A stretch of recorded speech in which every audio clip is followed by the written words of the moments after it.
was open-hearted, confident, enthusiastic, fearless. That is your natural, true nature. That's you. So we don't have to activate that, improve your confidence. We don't have to make you believe in yourself. That's your natural default state. We bring your nervous system back to health. You feel safe, the fear drops, and that version of you, that kid version of you, shows up. And the best part is, it's not temporary, Kyle. It's freaking permanent.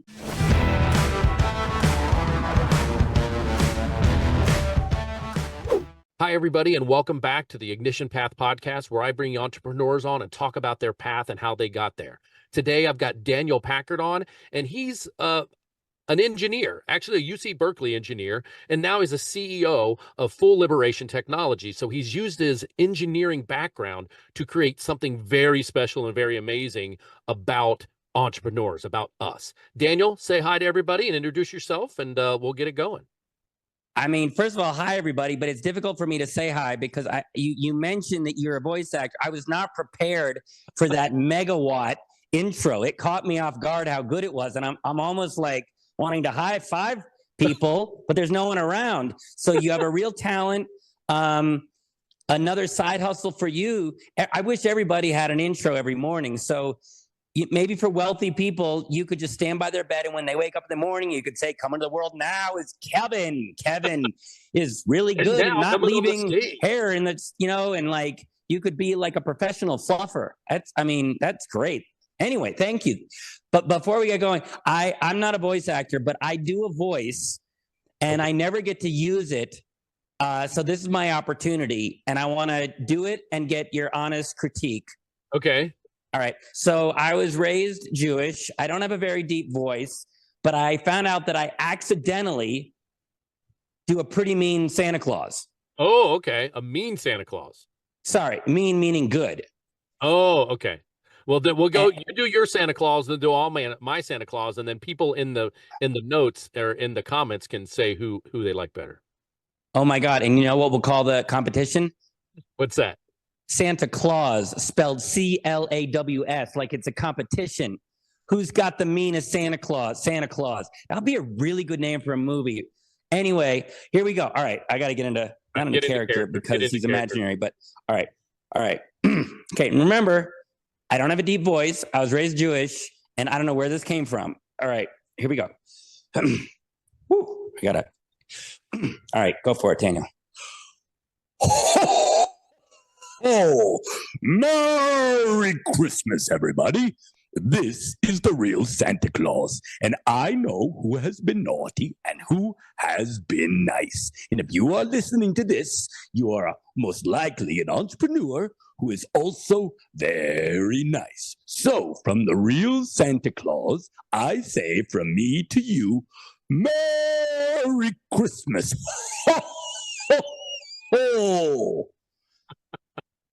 I'll give you an A for the effort. That's for sure. The acting is, and the you got into that character. Now, the cool thing about me when I do my voice is I can just slip into them. I don't have to get all worked up. So it's like, "Hello, Bobby. Thank you very much for giving me your time. What is on your wish list, Bobby?" I mean, it's good too. And you're right, because you're a pro. I almost pulled my groin going there. So you're definitely more equipped. And I've got other voices, like you already heard my, before we started recording, you heard my Mickey Mouse. "Hey, everybody, this is Mickey Mouse." And then that would slip into Grover, which is actually Yoda. I don't know if you know that, but Jedi Knight you are. So that's Yoda. And then Grover is over, under, and through. You just don't talk words like Yoda. Mm-hmm. Over, and then I had to read the book, The Monster at the End of the Book, in character to my kids when they were little. So it had to be, "Don't the page, Elmo. There is a monster at the end of this book." It was really good. Book. So that's just a few of my voices there that I do. I actually have people call me and say, "Hi, is Elmo there?" And I'll just go right in. Hi.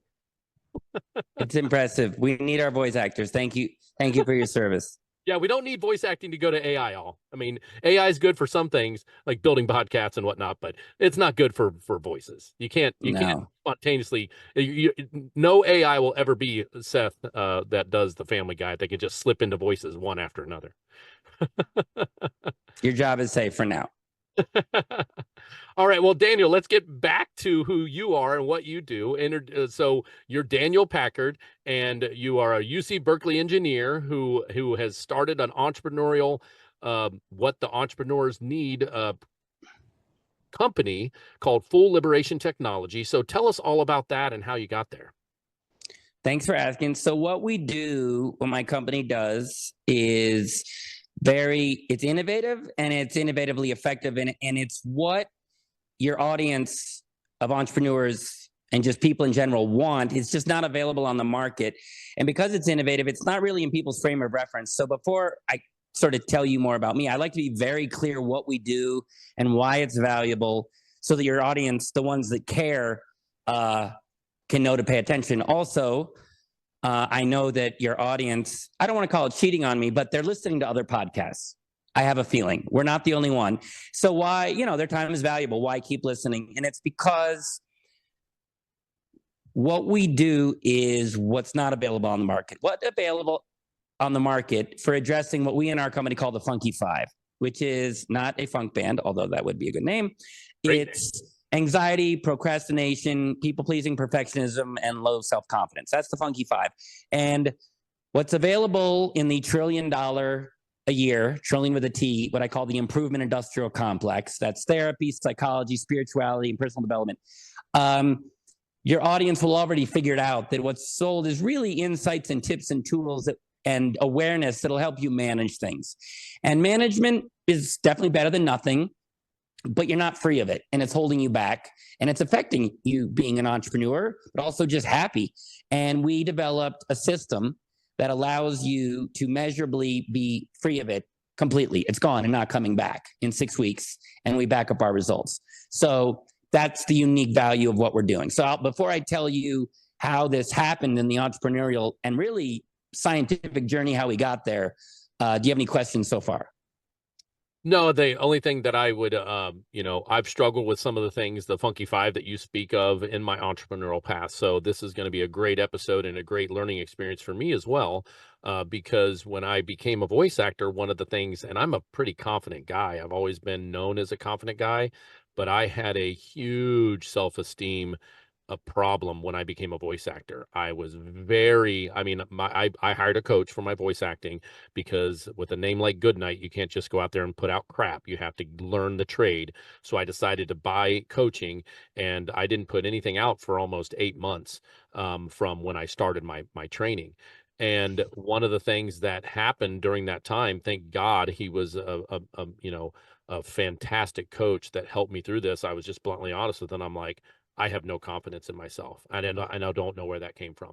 I have zero confidence in that I could do this and even make any money. I have succeeded at everything I've ever done. I'm a paramedic. I'm a respiratory therapist. I went and sold medical supplies for 9 years. I went and did medical development of products. I don't have a problem with confidence. And I was a huge, huge self-doubting person during that startup of that voiceover career.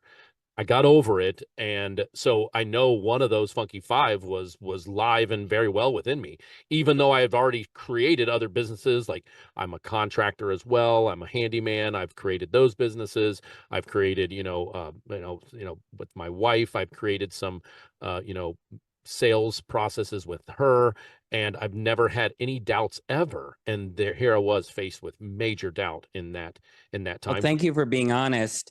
And I know it feels like you didn't have any doubt, but what you're sharing is an experience that a lot of entrepreneurs and successful people have. I was helping a gentleman, ran his own company, very successful, good at what he did, wealthy. And he said, then I get on stage and I'm terrified. He says, I don't get it.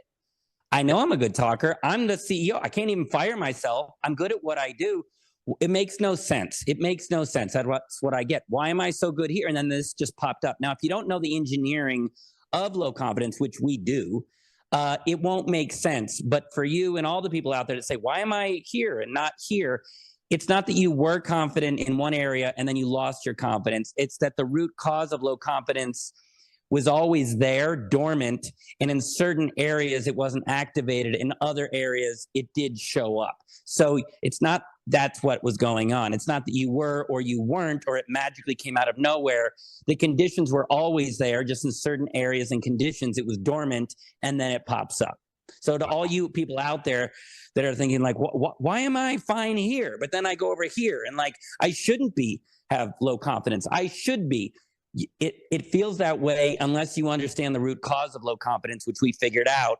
And when I explain it to you, it'll make it a lot more sense where this doubt comes from. Because a lot of people say, if I have people that are tremendously successful and they say, I still have self-doubt, it makes no sense. But it does make sense when you understand the engineering of it. So thanks for sharing that story. And to your listeners out there, if you're like wondering why here am I fine? And then all of a sudden this popped up, it makes no sense. I'm going to explain to you why.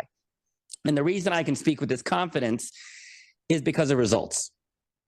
We are the only company, there's 1 million therapists and coaches on the planet. Not a single one that we're aware of numerically tracks data on their clients and their emotional, the Funky Five, and none of them back up their results that we do, where you pay at the end when you get results. Nobody.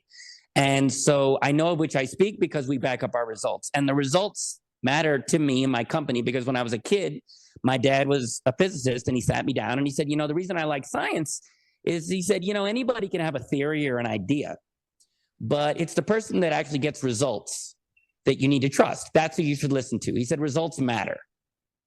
And that idea of like, yeah, results do matter. Anybody can talk, but like who's getting results? And as an entrepreneur, you guys know that anyone can talk a big game. Who's getting results? And so the love of making things and inventing things that got results, I went to engineering school and I was properly trained. How do you look at complex, unsolvable problems and then try to come up with a solution? And you build a prototype. And then what do? You don't just sit back and go, look, that's my theory. No, you test it and you get results. And often it doesn't work. And you refine and test and optimize and tweak until you get something that not only works and get results, but gets results consistently. So the good news was I was trained how to make things that work and get good results. The problem was they didn't teach me how to make life work. So I could make a robot that played ping pong, but I was an anxious, insecure, people-pleasing perfectionism with low self-esteem. I could do some things confidently, but then I would walk up to a girl and just be all Forrest Gump and be like, my name is Daniel, you smell like vanilla. And it was just not a good life. And like a lot of your listeners, I went looking for help. And I went to therapists and psychologists and spiritual teachers and coaches and gurus. And if I'm honest, I was probably in a cult for a while. And I just tried pretty much everything that was out there. And after 10 years and $100,000, what I wanted was to be free of it. I wanted to be confident and be me and authentic and love who I looked in the mirror. And after 10 years and $100,000, like what results did I get? Tips and tools and insights to manage it, but never free of it.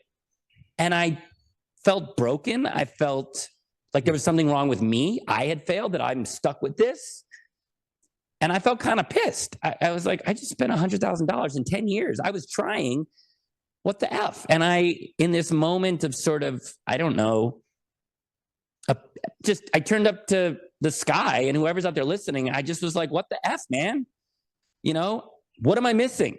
What do you want from me? I know this is a test. I know I'm supposed to learn something, but 10 years, $100,000. I want to be happy and free and authentic. What do you want from me? Now, I was just being rhetorical. I didn't expect an answer, Kyle, but I got an answer. And I heard my dad's sort of voice, which was like, results matter. And it just snapped me out of this fog that I think a lot of people are in, where we spend thousands of dollars in years always learning to understand what we're struggling with and manage it. And we're okay with it. And all of a sudden, I just said, no, this industry is full of well-intentioned people, but they're getting not very good results. If results is we want to be free of this stuff quickly and affordably, not great results. And so for my own pain, my own liberation, but also seeing this didn't exist in the world, I was like, I'm an engineer. We're innovators. We're problem solvers. So I started my own research company to see if it was possible. Could we reverse engineer a process such that you go through it, if you work the steps in just the right order, by the end, you measurably, because we track everything as you go through this, measurably what you're struggling with, which is one or multiples of the funky five, is just gone and not coming back. Now, I didn't know if it was possible. It was just, could we? And it was naively hard. When I said it, I was like, ooh, I'm going to start a company. I'm going to disrupt this $1 trillion industry. It was so hard, Kyle. But the beauty of engineers is part of what makes an engineer good is we are focused, unrelenting problem solvers. Look at all the technology we have in the world. It's all this innovation basically from an inventor's and engineering mindsets. That's how all this stuff happens. It's people who focus on like one thing for a while until it works. That's how you innovate. You focus until you solve it. And so we stuck with it. It took 8 years. We worked with 3,000 people on 5 continents. I worked with monks in India, addicts in South Africa, entrepreneurs in Europe and the US, professional athletes in the US, and to work just to see if what we discovered was universal. And it over $1 million in research and development. In 8 years, we finally cracked the code, which is a 6-week online program, which is step-by-step, and you go in it, whether it's anxiety, procrastination, people-pleasing, perfectionism, or low self-confidence, and you work the steps in the order that we've laid out, and you come out of it free of it. And it's because results mattered to me. And because results matter, when people work with us, you don't pay at the beginning because we haven't helped you yet. We haven't gotten you a result. We only charge our clients at the end once they have clear, measurable data that what they're struggling with is gone and not coming back. And we do that for 2 reasons. One is when we finally figured this out, we were like, this is what everybody wants. It's like freedom. In 6 weeks, we're going to kill it. And then I realized, no, it's an innovation. People are going to doubt it, which is all innovations in the beginning. And so everyone said it's too good to be true. But also, the industry is filled with people that overpromise and underdeliver. And there's a lot of people taking advantage of people. So people were extra skeptical. We knew what we had worked, but you can't just tell people, hey, my thing works. So we said, all right, fine. We know based on the data that we have a 90% success rate. We know the reliability of our program. So we just told people, don't pay at the beginning, pay at the end. That way you can be skeptical and still try our program. But the other reason we charge at the end is because results matter. And there's a lot of people out there, therapists, psychologists, gurus, teachers, coaches, they're well-intentioned, but they don't get results, great results. They'll take your money. You know how much money I spent on stuff and I didn't get much help? Nobody ever said, sorry, or here's your money. They'll just take your money, $1 trillion a year. So that's not us. We care about results. That's what we want to get our clients. If we can't get you that, we're not charging you because it's not right. So when it comes to the results that you're going for, does one of the things inside of those results, with your system in 6 weeks, do whatever's holding them back in their entrepreneurial path, do they find, like, you don't do any teaching of how to build revenue, they just find it within themselves how to actually make money in their entrepreneurial path, so they do have the money at the end to pay you? Is that something that happens during that time as they get this clarity, and then that clarity helps them grow their business? Is that what you're seeing? It's just mechanical. You have an entrepreneur. If you're procrastinating, perfectionism, or low self-confidence, I don't care who you are. You can white knuckle it. You can work hard. You can be successful. It's going to slow you down. We work with successful people. You're either going to be inefficient and make less, or it'll stop you depending on the strength. But also, it's exhausting, and also you're not as happy, which can also. And when you're not as confident, it affects your sales. And yes, so across the board. So when I talk to entrepreneurs, I tell them, I say, look, the benefits of this program, it's going to affect all areas of your life because we're going to the root cause. And when I talk about, I said, I'm not making this up. Just yesterday, I spoke with someone that worked with us, and he was not a hugely successful entrepreneur. He was just starting off. And he said, you know what? I need to invest in myself. This is a lot of money for me because I'm just starting off. but I got to do this because if not, I'm just stuck. I just got off a call with him yesterday. This was 3 weeks after the end of the program, and he said, I've already doubled my revenue. Perfect. Awesome. So the short answer is yes, it pays for itself very quickly.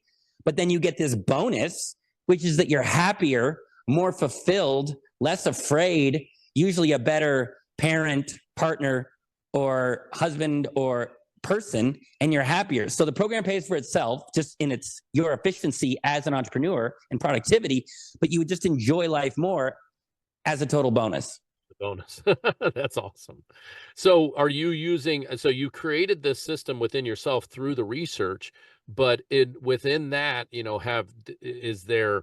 are you using NLP, or are you using any type of existing, stuff out there that helps change the mindset, that whole Tony Robbins mindset, do something for 30 days and you'll get a habit? Is that part of it? Or are you using any, and you create, like you said, you did your research, and you developed this program, but inside of that, have you seen that there's any shared, technology, if you will, that's somewhat like NLP or that self-confidence stuff?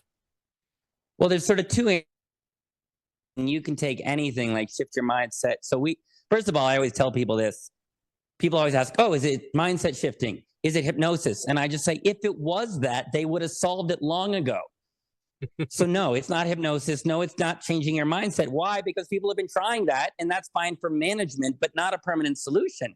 So no, it's not what you've tried before, because this $1 trillion industry hasn't gotten the job done. This is an innovation from scratch trying to solve.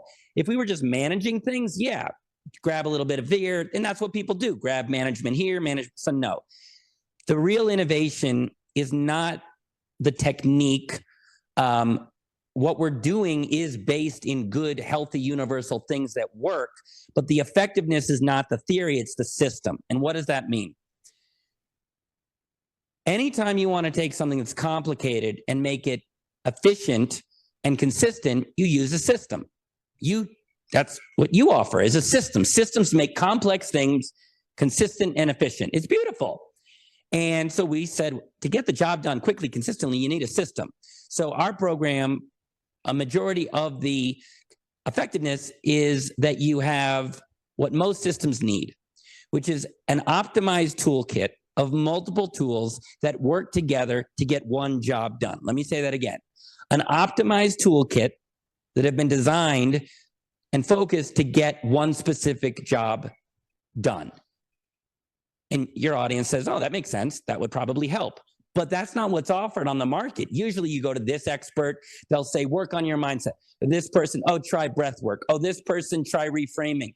And you're running around getting individual tools. Now that's fine for management. But if you want to really get fast, permanent change, a tool here and a tool there won't do it. And you know that. Let's say you hire a contractor to rebuild your house. And the contractor shows up and they're like, oh man, I've got like the best hammer ever. It's this incredible hammer. It's super good. And I'm really good with a hammer. Now, a hammer is a good tool. It's great for managing nails.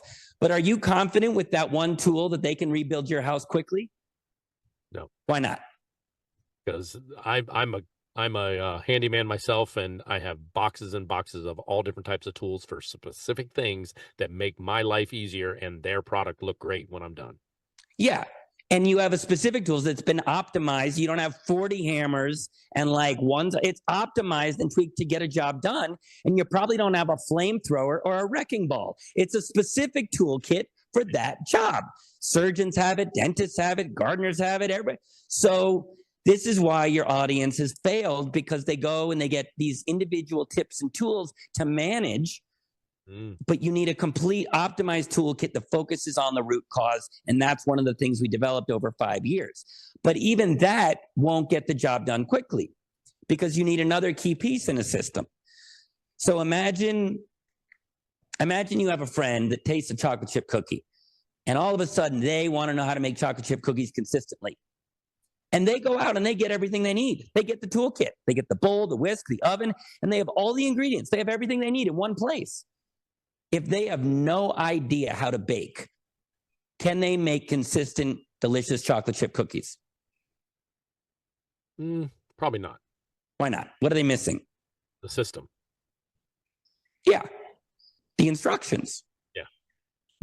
What to do, in what order, at what amount, for how long.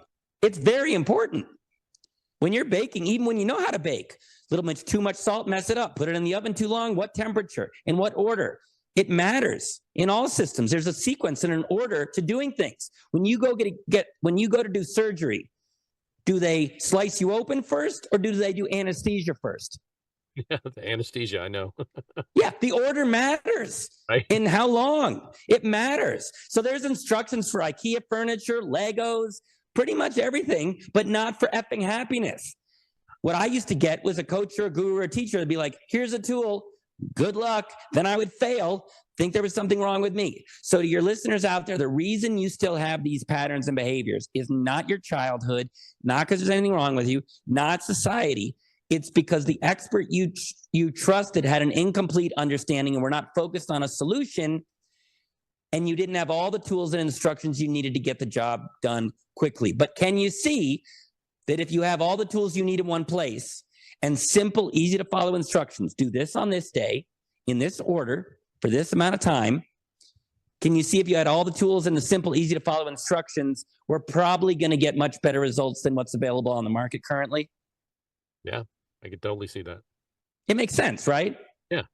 Yeah. Yeah, people, when no people different than find the out what we systems that I do, offer, they're right? always like, what's the big breakthrough? Like, oh, did you figure out like a ninth chakra? Or no, it's the opposite.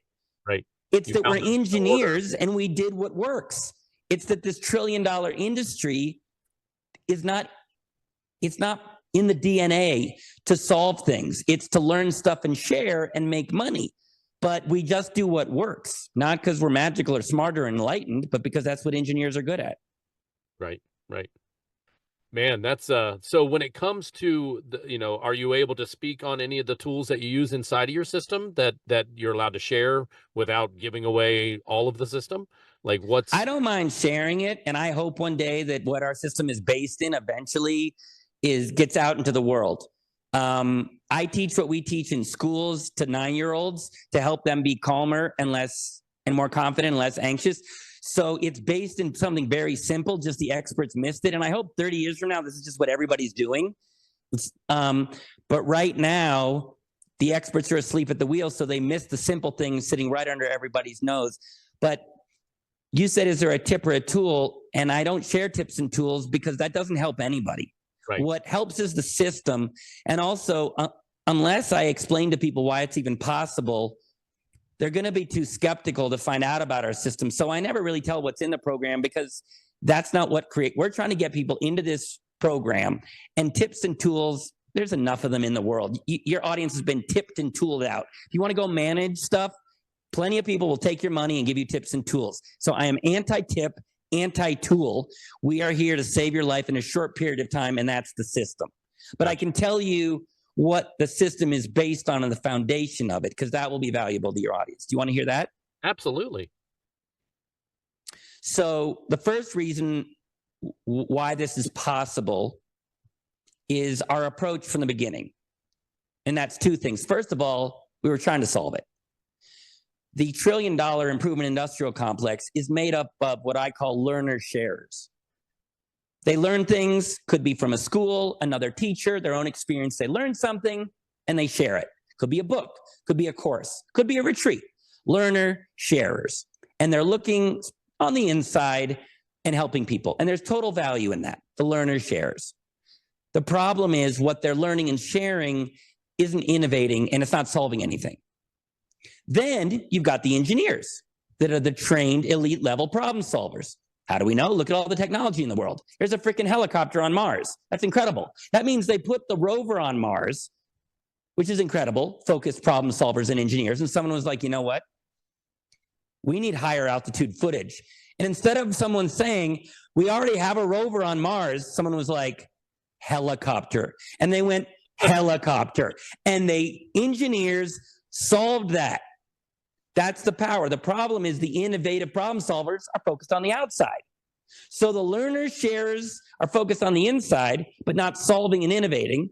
The solving innovators are focused on the outside. I don't know what my karma is. I don't know what was going on. I don't know what God chose me to do, but there's a little Venn diagram of people looking on the inside and engineering innovators, and there's a little overlap in the Venn diagram, and right in the middle is yours truly, the Danimal, who was an engineering problem solver who, instead of focusing on the outside world, focused on the inside world, and that's why we got this breakthrough. Does that make sense? Yeah, absolutely. And the approach was what we do, which is what engineers are good at, which is mechanical. Engineers understand things mechanically. That's how you create things that work consistently. What's available on the market is primarily psychological and spiritual. Now, that's fine for understanding. It's fine for insights. There's a value in that. There really is. But usually, they're abstract concepts that don't solve anything quickly. So it's not bad. It's just not efficient. Like, let's say, I don't know, God forbid, you're out to dinner and you start choking. And two people walk up to you. And one person says, hey, I see you're really struggling. But I got to be honest. I think you have a real scarcity mindset around air. I think you're really focusing on your lack of air instead of the abundance of air that's out there. And you're sort of almost attracting this thing you call choking. It's law of attraction. And your mind is focused on that you're not breathing out. It's just tracking. And also, I feel like your ego and your story is telling yourself that you want to breathe and live. And you're really attached to that ego in your story. You need to let it go. Just like, let it go. Let it go. Or somebody walks up and goes, look, this is really simple. This is a mechanical issue. Your windpipe is mechanically blocked. I'm going to add pressure to your stomach, which will put pressure behind the Chipotle and pop it out. And if things go right, in about 10 seconds, you will be mechanically breathing and stay alive. Do you want an understanding that's spiritual, psychological, or mechanical? Right. Mechanical, for sure. Why? Because that saves lives. But why? Why is it a much more reliable, efficient way to go? Because it's repeatable and learnable. Yeah. And it's repeatable and learnable because it's not a theory. Yeah. Right? Mindset, ego, attachment theory, trauma. Like they're trying to explain what's going on. But it's a theory, it's a way of understanding. But like something is blocking your windpipe, that's not a mindset. It's a mechanical issue. And when you know the mechanics, you can quickly solve things. If you break your leg, that's a mechanical issue. Your bone should be in one piece. It's now in two pieces. So when you go to the doctor, you don't want the doctor to say, oh, that pain in your leg, that's a negative mindset. No, it's a mechanical issue, which is great because there's a mechanical solution. We put a cast on it and a mechanism repairs it, and your bone goes from two pieces to one piece. Reliable, consistent, will work for everybody every time. So our approach was, let's try to find a mechanical understanding of the problem, and then that will reveal a mechanical solution. Does that make sense? Yeah, absolutely. So when it comes to that mechanical solution, so you guys have found through your research that there's a mechanical, but you're still getting it in by knowledge and by words. So it's a theory that's promoting a mechanical aspect of the mindset change, right? Is that how I'm understanding it? Well, you're right. There is some knowledge involved to get a mechanical outcome, just like a doctor has knowledge to operate, right. But there's nothing to do with mindset. And that's one of the reasons that people are stuck in symptom management, because the biggest mechanical thing we saw when we started looking for the mechanical solution is that the root cause isn't the mind. Now, you're taught it's the mind, and I'll explain to you, the mind is part of it. It's just not the cause. So what we saw was, for most of what people struggle with, but specifically the Funky Five, which again, anxiety, perfectionism, people-pleasing, procrastination, low self-confidence, it feels like you have multiple problems, but you don't. You have multiple symptoms of one mechanical thing, which is fear. You can call it anxiety, but really you're just really afraid, and you call that high level of fear anxious. Right. You could call it procrastination, or you could say, I'm afraid to start things and finish things. You could say you're a perfectionist, or you could say you're afraid to make a mistake. You could say you're a people pleaser, or you could say you're just afraid people won't like you, so you make sure they're pleased with you. And you could say you have low confidence, or you could say you're afraid to be your true self.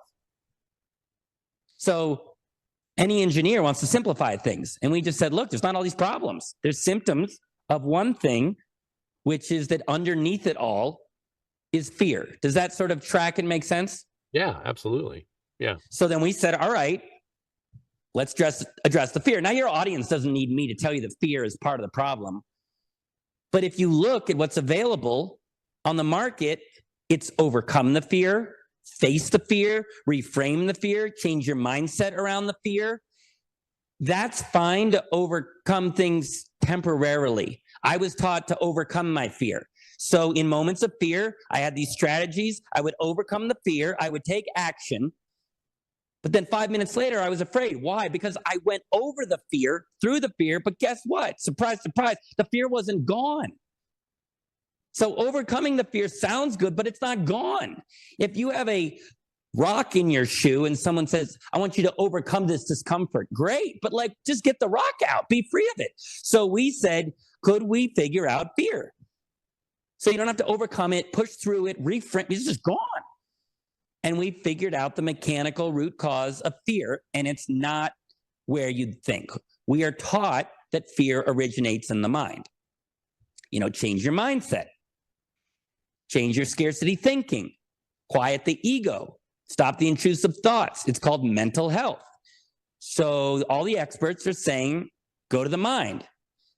Now, the mind is part of it. The mind can go crazy pants magoo on you, just to use the Sanskrit phrasing, and it can say scary, mean things, and then you feel doubt and fear, and it looks like it's the mind because it's saying mean things, and then you doubt yourself. The only problem is it's not the mind. If it was the mind, they would have figured out how to solve it. The mind is part of it, but the mind is a symptom of where the fear originates, which is the body. Fear originates in the body, and then it spreads to the mind. Then once your mind starts saying negative things, it kind of keeps you in fear. But the root cause of fear is the body. And this is, you know this if you pay attention.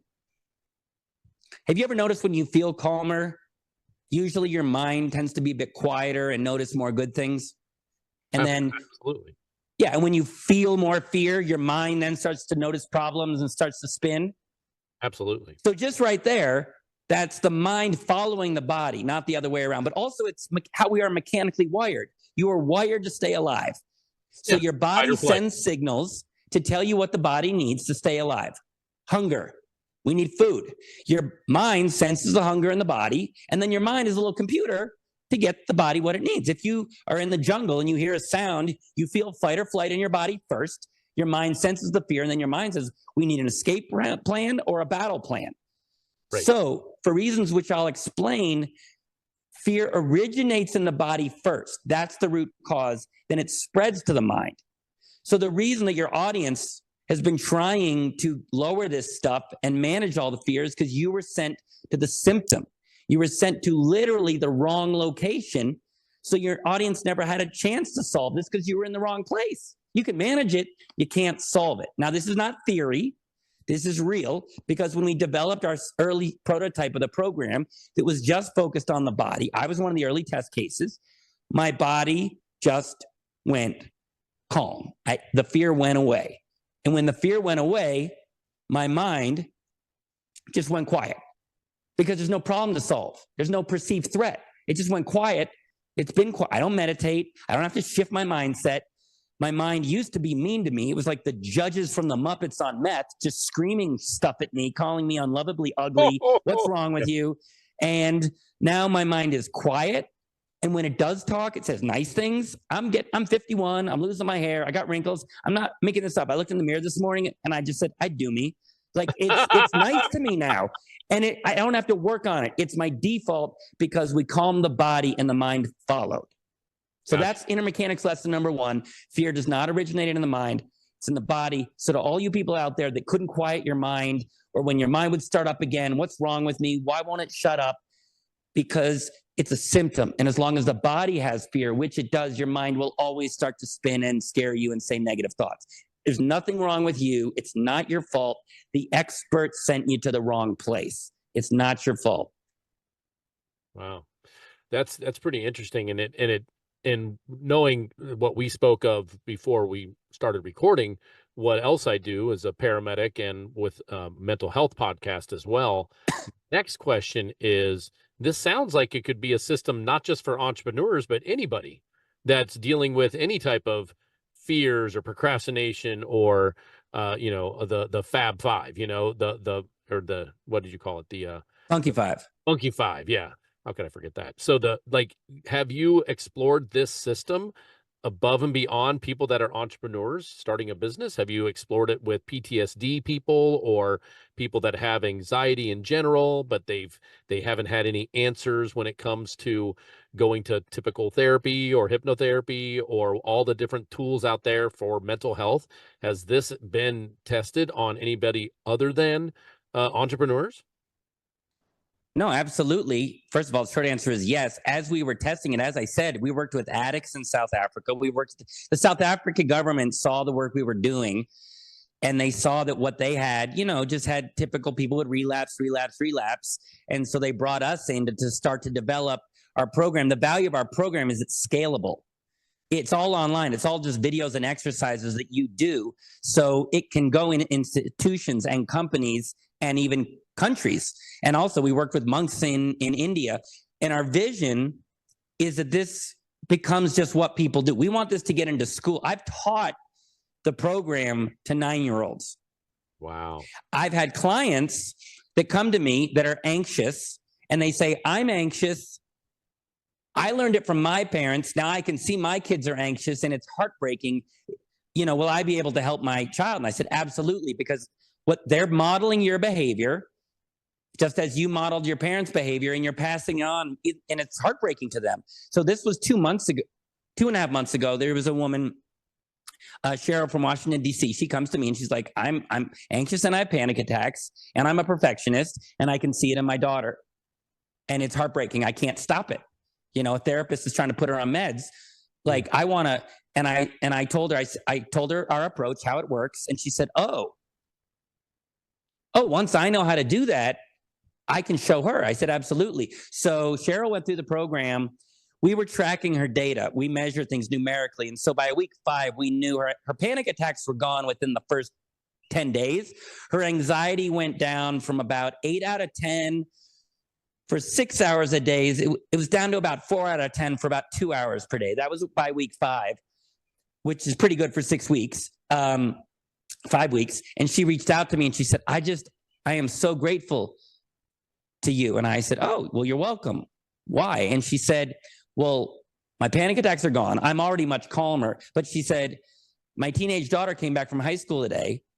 And she said, Mom, I got bullied today, but it didn't really bother me. And she just was flabbergasted. She said, what do you mean it didn't bother you? She said, well, I didn't like it, but I've been seeing what you've been doing, and then I've been doing it. So I didn't like being bullied, but it didn't feel scary and it didn't bring up the anxiety. And the woman was just like, thank you for giving my life back. And you just gave me the ability to have my daughter be calm and confident for the rest of her life. It's the ultimate gift. Wow. That's really cool. Yeah, that there's just, my mind is spinning right now because this is, like you said, it sounds too good to be true, but it also makes sense. For me, someone who has dealt with mental health issues from the medical side of things and things that I've seen and didn't want to see, or even my vicarious trauma that I've dealt with, by, their 2 police officers were shot on my duty day where I was supposed to be on the medic that tried to save their life. And I got moved literally an hour before the incident happened. And I have that somewhat of a survivor's guilt, if you will, but I wasn't there during the incident. But I'm thinking, if I was there, could I have been someone that could have helped save their life? Knowing that most of the guys that were on scene were all very capable, but I have that vicarious trauma of not being there to try to help, when it comes to 2 police officers in my hometown who got shot maliciously, right in the, right as they opened the door to a domestic call. And it's one of those things where I'm really thinking, like, how does this pertain to the other side of my life when it comes to what I'm doing with my mental health program and first responders. So it's very intriguing. It's very interesting. And it's one of those things where, have you approached any first responder groups that have that you think would this work for something like that? Well, thank you for seeing the value. I know you don't know for sure that what we do works. You have to try it to believe it. But you're smart enough to go, well, wait a minute, it makes sense. Yeah. And if it's true, holy crap, this is a game changer. Right. So you're paying attention. We don't expect people to just blindly go, oh yeah, this is innovation. So you tell someone in the 1700s you can get across the US in 3 hours, they're gonna call you a witch. But of course, it's possible with innovation. So you're paying attention. You can't fully believe me, but if I'm right, which I am, I just had a woman from Italy reach out, and she said, our teachers are emotionally unhealthy, and they're basically messing up our kids. We need something to get our teachers more healthy. Therapy's not getting the job done. I heard about you on a podcast. Could this work? And I said, absolutely, because it's a system, and it's getting to the root cause of everything, which is fear. It's different expressions of fear. Now, to answer with first responders, no, because what we need early adopters to find out what we do, try it out, see how incredible it is, and then take it to these other industries. I spoke with a guy from Google today, and I'm going to help him. And he said, when this works, I'm going to take it to all my people at Google. This woman wants to take it to Italy. So we're waiting for these opportunities. I know it'll happen eventually. Innovation takes early adopters like yourself. So I want you to try it. You will feel it, and you will naturally want to share it because you're a first responder. When people are dying, you don't want to change their mindset. You want to save their lives. I had PTSD, complex PTSD. It's gone. So we want to get this into the military. So if you're out there and listening and going, oh my God, reach out to me, do the program first for yourself, feel it, and then when you see it, share it with your communities, your churches. We want to get it into prisons, because imagine, well, let me explain to you why it works and why this can make the whole planet better, even more than you realize. So here's what we understood. And as a first responder, you're a paramedic, so you understand the body. So this will make sense. The problem with the mind theory is nobody understands the mind. It's like a trillion neurons and synaptic pathways. They have theories. They're like, when we showed a picture of a kitten, we saw this part of the brain light up. Like, they don't really get the brain that much. But the body, as you know, is pretty much mechanical. When someone is stabbed and bleeding, you don't go, ooh, this is their ego. No, the epidermis, the skin has been punctured, and you got a mechanical issue. So once we found out it was the body. I'm telling you right now, the next time I have one of those serious calls where I have to do something physical to someone to save their life, your face is going to come into my mind, and I'm going to, because we as first responders also have a very dark humor, and I'll be like, oh, was it, so just like you said, like, oh, so do you think that it's your ego that's causing this to bleed out? I'm just going to, it's going to be in there. Although I'm physically going to be doing the work, it's just going to be in there because of how animated you are with that. Sorry, I didn't mean to. Well, good. Yeah, next time you see someone with a horrible injury, just go, wow, I think this is just a story you're telling yourself. Yeah, I think you need to let this go. But truly, fear, it's the same thing. Fear is a mechanical issue in the body, and it's just, now we know it's just as silly. There's this theory of like, fear is false evidence appearing real. It's not false. That's like looking at fat on your stomach and go, this is false fat appearing real. It's not false. It's very real. It's very mechanical. Let me explain. And it's so obvious. Our clients, when this program works, they'll say, I'm both joyful to be free of this, and I'm pissed off that nobody figured this out sooner, because this ain't complicated. Okay, the issue is everyone's afraid. Okay? So we said, what in the body's making everybody afraid? So swap out the word fear and just use the word nervous. What system in the body do you think is making everybody really nervous? The epidermis system, skeletal system, or nervous system? The nervous What do you system. think?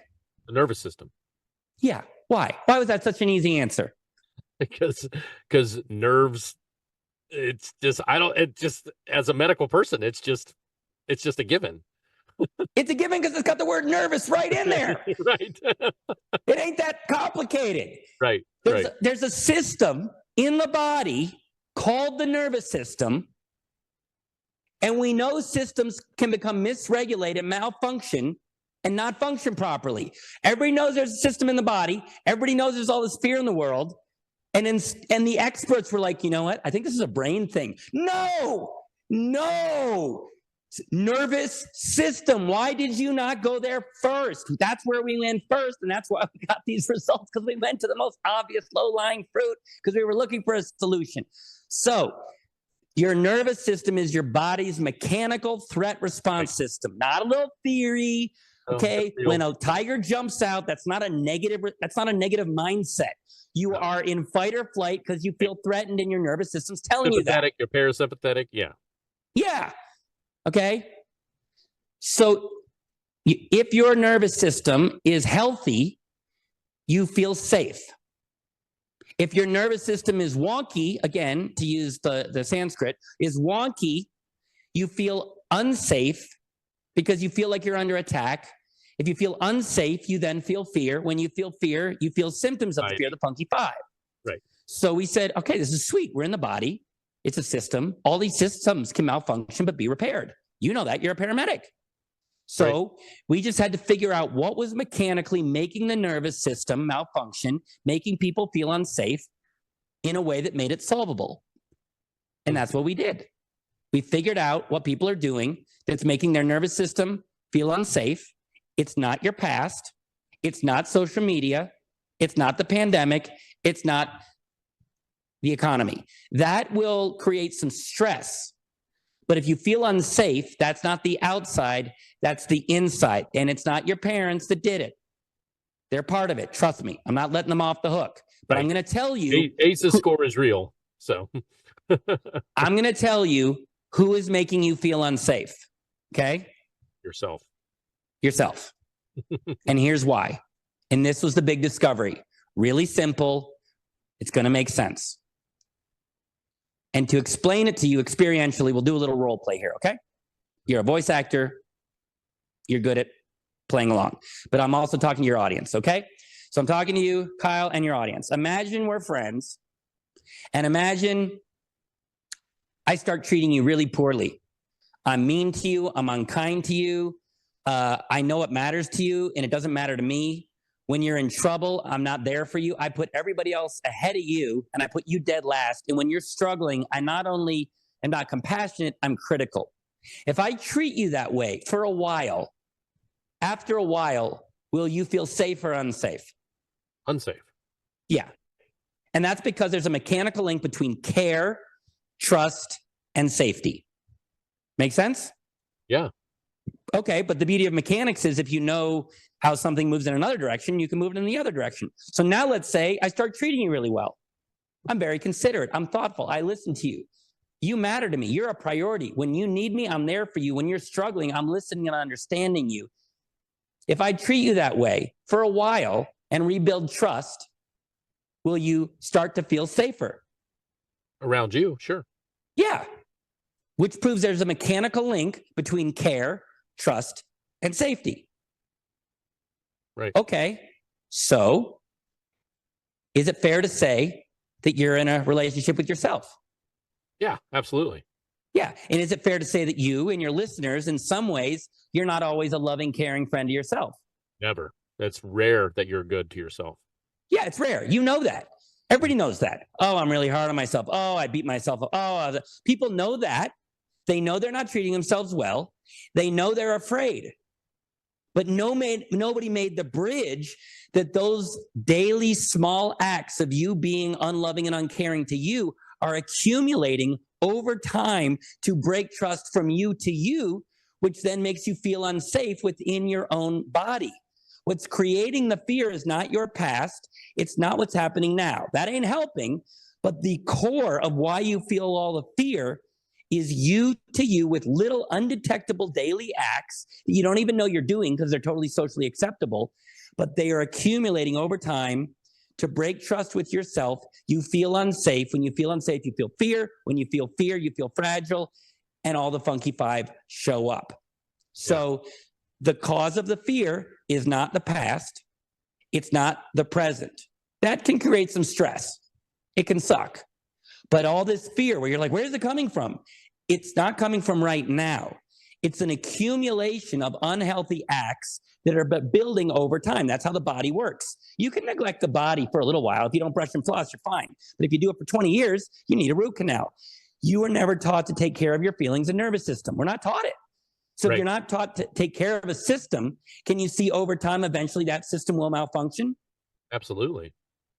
So it felt like you told me, oh, it didn't make sense. Where's all this fear coming from when you went to go, do the voiceover work? Right. Well, what if I told you all that fear wasn't about the voiceover? What if I told you that fear had been building for a while from you not always being good to you? And so you felt unsafe within yourself, and it just got activated through the voice work. Yeah, I know exactly what was going on with me back then, right before voiceover. And that. But does it make sense? No, you hit it right on you took that one tool hammer and hit it right on the head of the nail. Thank you. Because now, I was very critical of myself before. That was one reason I was going to go back to school and get my degree in EMS. And it was just a god awful amount of money. And I'm like, what are my options? And I ran across a voiceover commercial, if you will, on Facebook. And I'm like, hey, I've been told I've got a good voice and I can do character voices. This sounds like something I can do. But I was already in self-doubt because I felt like I was at a stagnant of my career. Yeah, basically. But again, that self-doubt, it's what you're calling it because these are the words we use, but it's actually mechanically your nervous system is not strong. That's what's going on. Then it creates a fear and you call it self-doubt. But that's a label on the symptom. I'm just clarifying because you didn't have self-doubt. You are not strong from the inside out. And so you feel wobbly. You're not solid, just like the body. If you don't take care of your body and your teeth aren't strong and you bite into a carrot and your teeth hurt, you don't say, oh, my teeth have doubt. No, your teeth are not strong. And when you put a pressure on it, you felt pain. So you don't doubt yourself. Right. You feel fear, which you call doubt, but that's not a mechanical understanding. But here's the beauty of this understanding. If what I'm saying is true, which it is, this is how we get a 90% success rate. This is how we can back up our results at the end. Because you were never taught to take care of your nervous system, it's now malfunctioning and it's creating unsafety from within. And it won't ever go away because daily, 10 to 30 times a day, the average person is continuing to be unloving and unkind to themselves, and you're reinforcing the unsafety. So no matter what you do, the fear won't go away because the fear is being reinforced every day from you to you. Does that make sense? Absolutely. But just like with diet, if you are making unhealthy choices with your diet, you will gain weight. You're taking in more calories than you're burning. You will gain weight from little unhealthy acts accumulating into fat. Okay? That's not fat, false fat appearing real. That's not a story you're telling yourself. It's a mechanical consequence. But the good news is we know how to lose weight. Little acts of unhealth to little acts of health accumulate over time where the symptom goes away. We have evidence of this with the body. So the 6-week program gives you all the tools and all the instructions of what to do every day. And when you do that, you basically bring your nervous system back to health. And when you do that, you get to feel a feeling that very few people get to feel. Safe. From the inside out. Not because things are going well, but because your nervous system is solid and strong. Can you see that not just the Funky Five, but your life as an entrepreneur, as a leader, as a parent, as a partner, as a human, how much better would life be? Right. If you woke up every morning and your default, as mine is, you just felt safe, how much better would life be? Oh yeah, it'd be great. How? How would it be great? You would take the day on with excitement and ease. Yeah. And here's how you know that's true. There's two groups in this world that feel safe. And I bring this up because a lot of times people will say, Daniel, it sounds great. I'd love to feel safe. I haven't felt safe since I was like, a kid. I don't even know what that would feel like. This fear has been in there so long. I don't even know what it would be like. I was like, I know. I do. I live this every day. I wake up every morning full of energy, open-hearted, confident. I used to be in a fetal position in terror. Couldn't leave my house. This is a healthy nervous system. So people ask me, what's it like to feel safe? I don't even know. And I go, there's two groups that wake up every morning feeling safe. Our clients and kids. Before the fear kicks in, kids are the most emotionally healthy people on the planet. You will never hear a 4-year-old say, I'm really thinking about finger painting today, but I'm afraid that I'll be an imposter, so I'm not going to use yellow today. You'll never hear a 6-year-old saying, man, I really want to go to the park, but I have a negative mindset around tag, so I think I'm going to stay home. They are a young version of you before the fear kicked in, right, was open-hearted, confident, enthusiastic, fearless. That is your natural, true nature. That's you. So we don't have to activate that, improve your confidence. We don't have to make you believe in yourself. That's your natural default state. We bring your nervous system back to health. You feel safe. The fear drops. And that version of you, that kid version of you, shows up. And the best part is, it's not temporary, Kyle. It's freaking permanent. You're free of it. That was going to be my next question. So, I know that, a habit can be changed over anywhere between, 22 days and 256 days is what they claim that doing something new as a new habit, it becomes natural. So you're saying your program is 6 weeks long. You do something every day that's scripted and spelled out and put through the system, and you follow it. At the end of 6 weeks, is there any relapse? I don't know what's your longest client? Well, your longest client is you, but you also retrain yourself every day. I mean, I know in my EMS world, we do training every month to retrain stuff that we've already been through once, or twice or 7 times. We do continuing ed.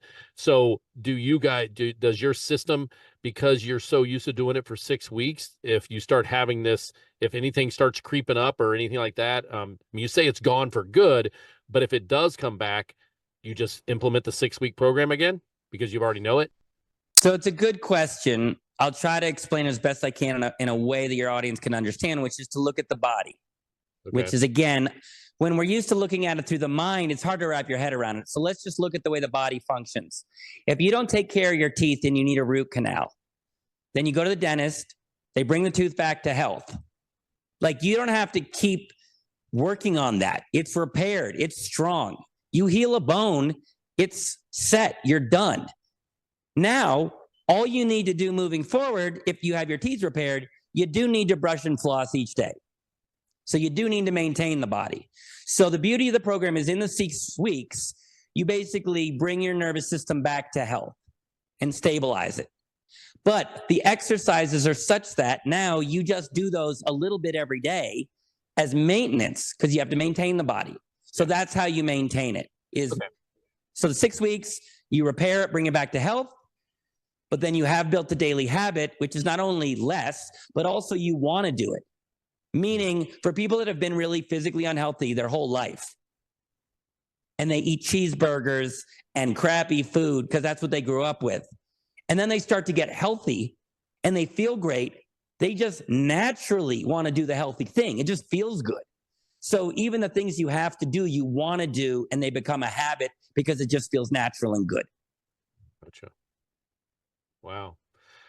Well, I'm very happy that we met, and I'm so glad that you shared your system with us today, with me today, with my audience. I know that they're going to be appreciative too, because how can they not be if they just slow down their thought process and hear what you have to say and listen to what you're talking about?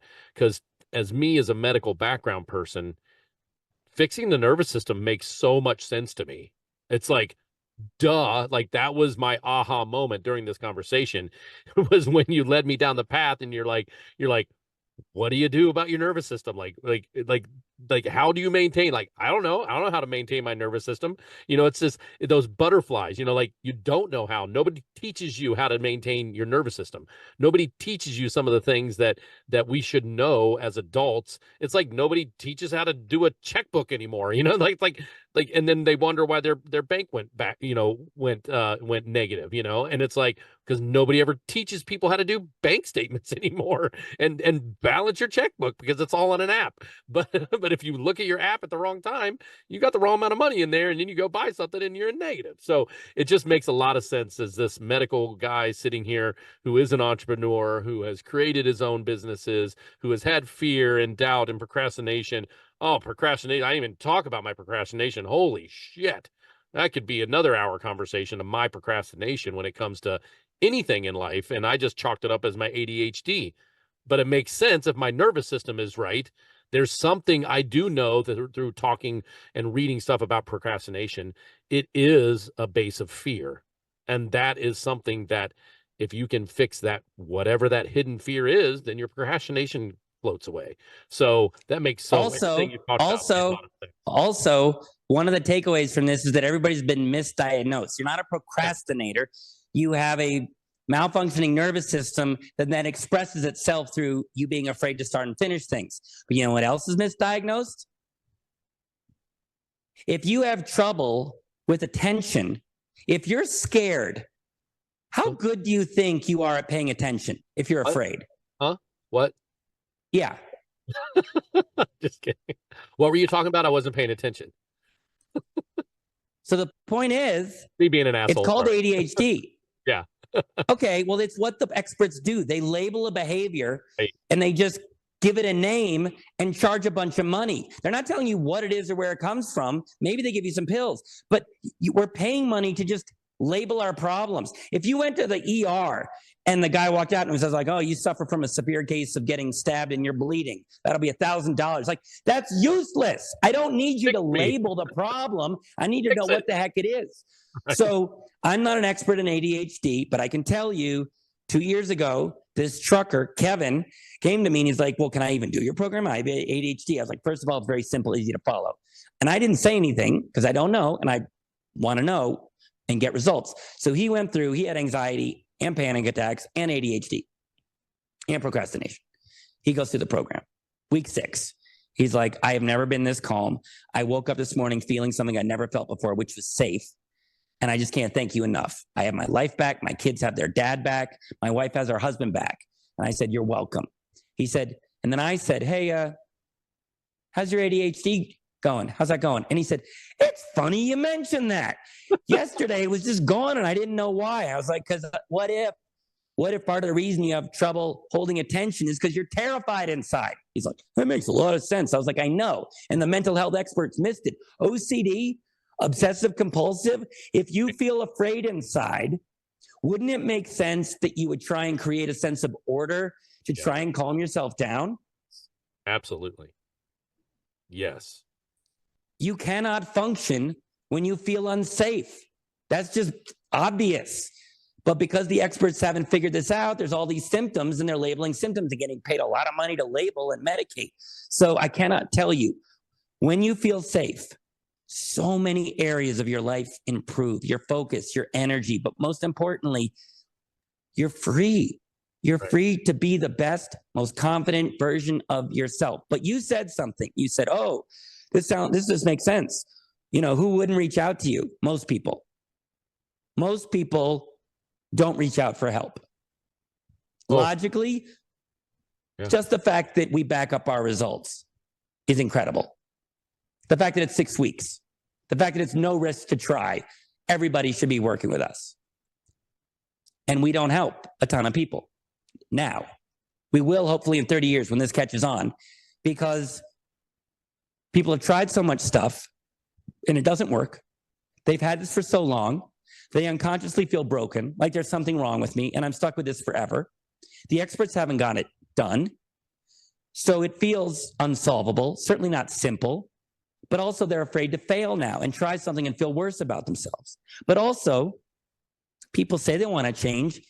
They're afraid to change. This works. There's fear to But change. they've had it for so long, you unconsciously start to identify with it. And you're like, this is comfortable. I know this.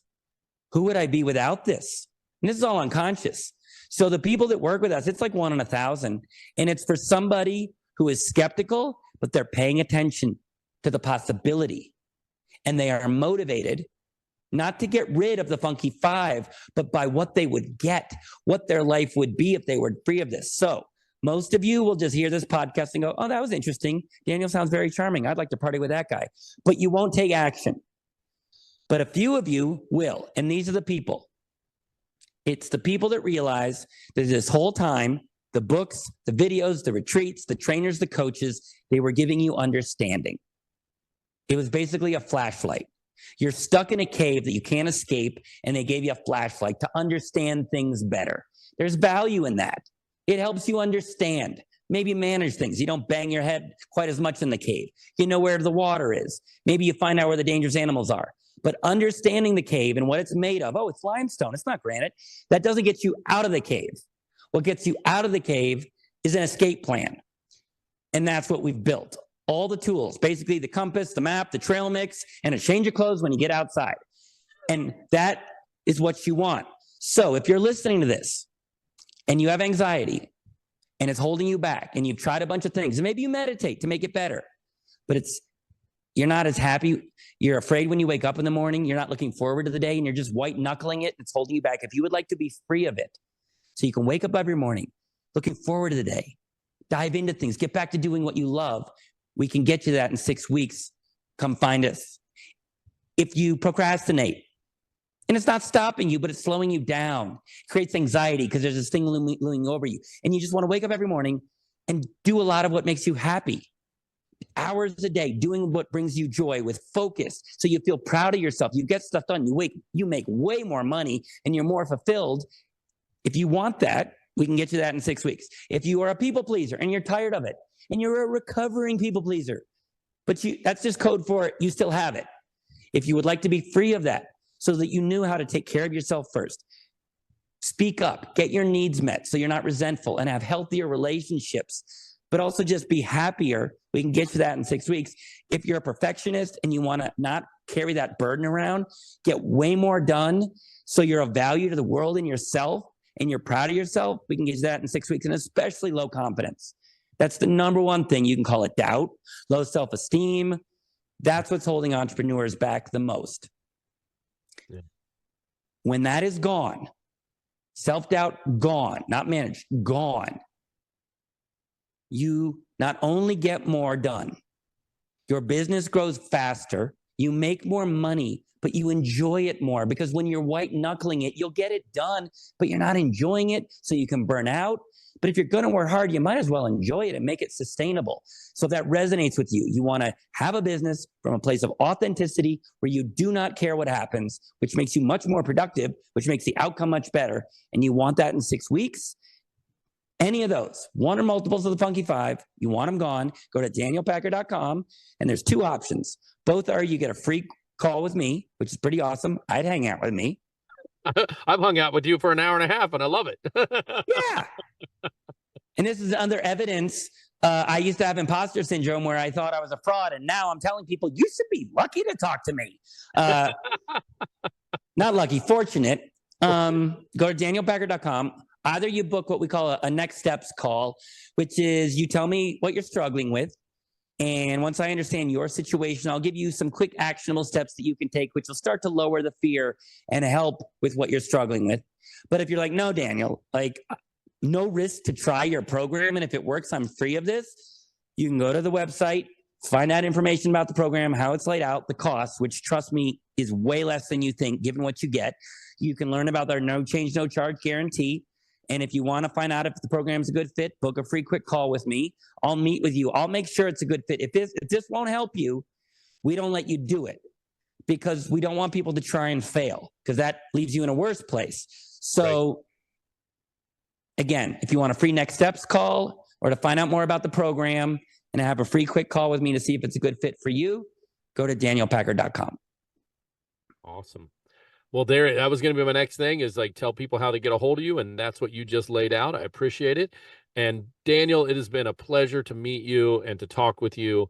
And I'm so glad that that we got to meet. And I know there's going to be future conversations, because through all of this, I'm thinking he needs to come on Elevate. He needs to come on Elevate. We need to figure out how to do this for first responders, because this, of course, is Ignition Path, which is my entrepreneurial podcast. And I also run another podcast for first responder mental health. So it seems like it's so often that, because a lot of first responders, because we have so much time on our hands, we create a business.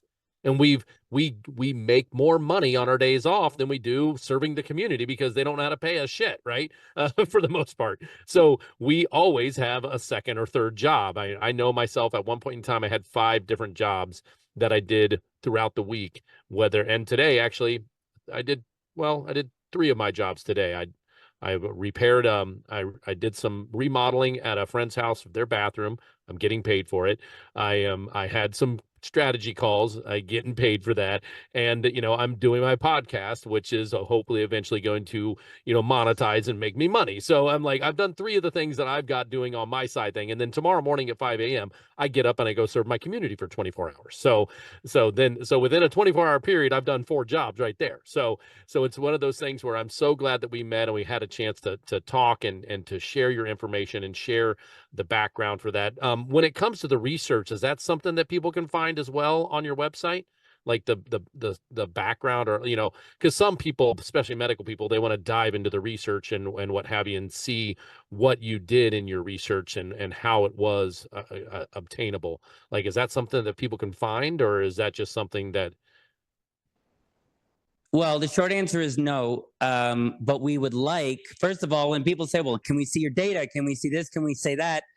We sort of say, you know what? I think you're just skeptical, because no matter what data I have, no matter what theory I tell you, you don't know if it's going to work.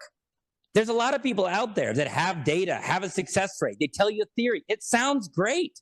Doesn't get results. So what matters most is the no change, no charge guarantee. Because I could show you data, doesn't mean it works. Okay. So we always tell people, if you're really focused on that, you're too skeptical. You're cynical. You don't believe this is possible. Pay attention to, if it doesn't work, you don't pay. The only way we have that guarantee is if it worked. That guarantee, a lot of people do. When you take your car to a mechanic, you pay at the end. Why? Because they get results. The reason that the experts don't track results and measure results, they don't get results. You don't want to measure your results. It would expose your business model. So the best proof we have that we get results is that we back it up. Gotcha. That said, we want to run clinical trials with a researcher, someone who has letters at the end of their name, because our whole bottleneck with getting us to the world is skepticism. So if you're a doctor, therapist, someone in the academic community, we would love to do a clinical trial and get it published on a large scale, so we do have that data and to the world. So if you're out there and you're intrigued, please reach out to us to collaborate so we can get more conclusive, vetted data, so we can lower the skepticism and get people the health and freedom they need. That's a bold statement, and hopefully someone listening to that will take you up on that. I know a couple of people in the research division at one of the biggest universities in the world, and I may be having a conversation with them in the next couple of weeks about this. So, because we're already doing some stuff when it comes to mindfulness, and they're doing studies on that there. So why not this when it comes to a physical nervous issue, right? So, well, what's great is, and I just thought about this morning. Not thought about this, but so again, personal development, therapy, psychology, and spirituality, they're learner sharers. They're not innovators. They're not scientists. It's okay. They're doing the best they can. But there are people, the neuroscientists, there are people trying to figure this out from a more scientific results perspective. Right. And that's great. They're not sitting, a neuroscientist doesn't say, this is your mindset. They're trying to figure out the brain, the Huberman lab. The problem is they're in the wrong place. They're at the symptom level. The body is the issue, and it spreads to the mind. So they're studying the mind And so their intention is good, but they're in the wrong place. Wrong meaning they're at the symptom level. So if you're a neuroscientist, now neuroscientists will say, well, it's connected to the amygdala. Blah, blah, blah. I'm like, look, we're getting better results than you. So if you're a neuroscientist and you really want to find out what's going on and why the brain is malfunctioning, reach out to us. I'm not dismissing the neuroscientists. I'm just saying, based on results, they're in the wrong place. And if they knew that, they could use their incredible research and resources to help at a higher level. You heard it, neuroscientists that are tuning into the Ignition Path podcast. Try to prove You got to be confident in what you do to turn to a bunch of neuroscientists and say, you guys are wrong. Right, exactly. Now, I want to be clear. I'm not dismissing what they know. Right. I have the results to back up that the mind is a symptom and you go to the body first. So I love what they're doing. And what we figured out was not easy. I'm not calling them wrong or stupid. They're doing the best they can. Everybody thinks it's the mind. It looks like the mind. So they're doing the best they can. But if you're not getting the results you want to talk to a guy who's getting results, and just pick my brain or my nervous system and we just collaborate. If you're a neuroscientist, I'm not dissing you. I want to work with you. There you go. There you go. All right, everybody. Daniel, once again, thank you so much for coming on. And everybody that's listening, I'm so glad you tuned in today. And don't forget to like, share, subscribe, do all that fun stuff. If anything you hear during this discussion with Daniel, and a neuroscientist, or people in the places that he's put a challenge out for, share the podcast with them and get them in contact with them. So basically, that's a long version of saying, if you think of somebody that may be interested in this topic, go ahead. Don't forget to share that with them. Just copy that link and just send it right to them and say, hey, this is a great podcast for you to listen to or watch, however you intake your stuff. We're both on YouTube and all the major podcast platforms. So Daniel, once again, I appreciate you coming on the Ignition Path podcast, and it was an absolute pleasure to talk with you, and we'll be talking soon again. Sounds good. Thanks for having me, Kyle. Thank you for listening to Ignition Path, fueling the entrepreneurial fire.